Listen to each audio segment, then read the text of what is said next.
नमस्कार मैत्रिणींनो.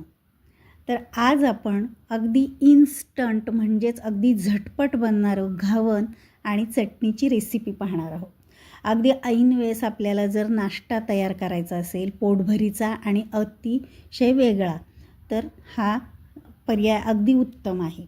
म्हणजेच आपल्याला डाळी भिजत घालून त्या वाटून आंबवण्याची गरज नाही.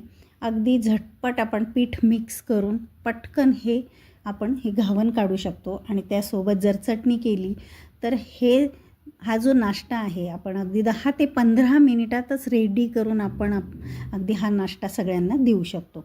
तर चला तर मग यासाठी आपल्याला काय करावं लागेल. तर पहिल्यांदा बघा एका मोठ्या बाउलमध्ये मी आता पीठ मिक्स करूयात. तर त्यासाठी 2 वाट्या आपण तांदळाचं पीठ घेतो आहे. आता हे जे तांदूळ आहेत आपले घरातले जे जाडसर तांदूळ असतात ते स्वच्छ धुवून घेतलेत. आता सावलीमध्ये वाळवून घेतलेत आणि गिरणीमध्ये त्याचं पीठ करून आणले. तर हे जे तांदळाचं पीठ आहे ते 2 वाट्या मी घेतलं आहे. नंतर 4 चमचे म्हणजेच पाव वाटी आपण बेसन पीठ घेतलं आहे आणि 4 चमचे म्हणजेच पाव वाटी आपण बारीक रवा घेतला आहे. त्यामध्ये चवीनुसार मीठ घातलं आहे आणि अगदी थोडासा हिंग घातला आहे. तर हिंगाने हे अतिशय घावन छान टेस्टी लागतं आणि पचनालासुद्धा अगदी चांगलं असतं. आता हे कोरडे जे जिन्स आहेत आपण आता एकदा सगळे मिक्स करून घेऊयात.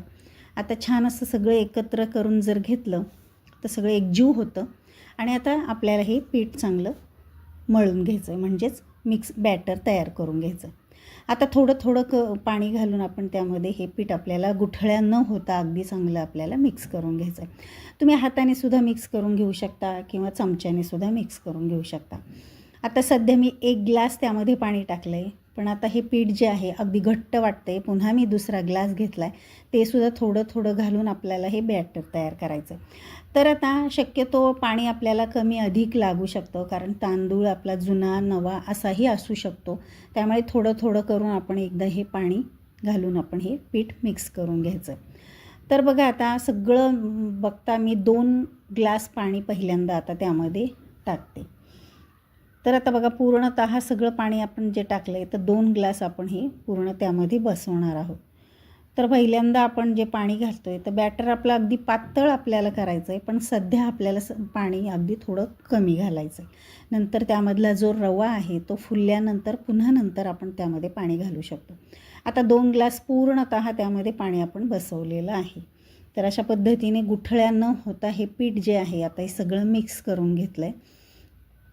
तर अगदी गाठी मोडत आपण हे पीठ तयार करून घ्यायचं आहे. तर बघा अशा पद्धतीने हे बघा त्याची कन्सिस्टन्सी तुम्ही एकदा पहिल्यांदा बघा. तर अशा पद्धतीने अजिबात गुठळ्या मी त्यामध्ये ठेवलेल्या नाही आहेत.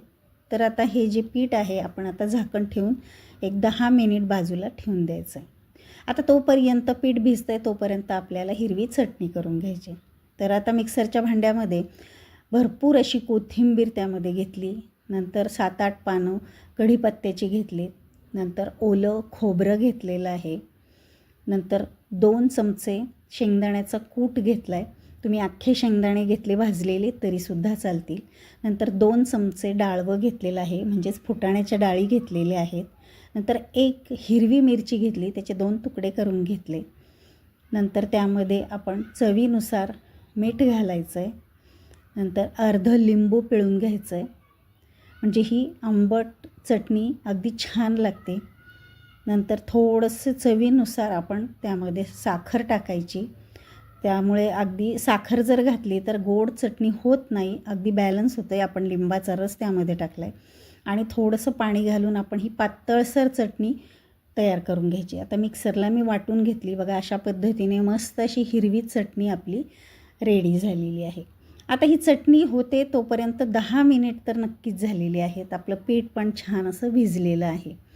तर आता ही चटणी आपण बाजूला ठेवून देऊया आणि आता हे घावण तयार करून घेऊयात.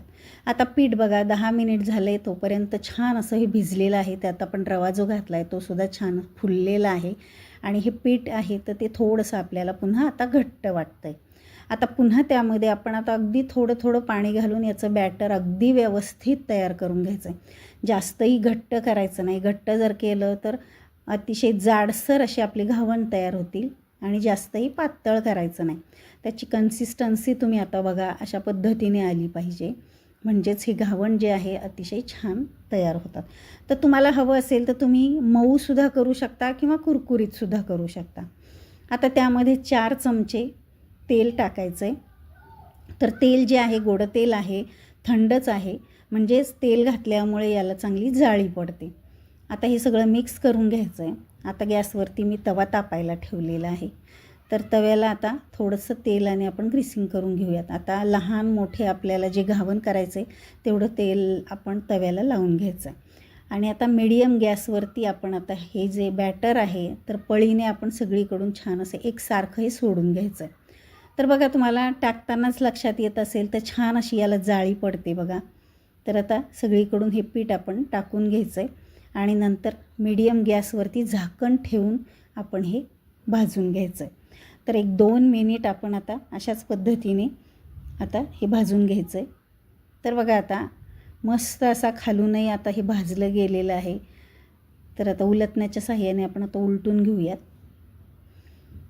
तर बघा याची जाळीसुद्धा तुम्ही बघू शकता. अतिशय आपण अगदी ऐन वेळेस केलं आहे म्हणून कसंही होत नाही. अतिशय छान अशी जाळी पडलेली आहे आणि मस्त असं हे घावण आपलं हे तयार होतं.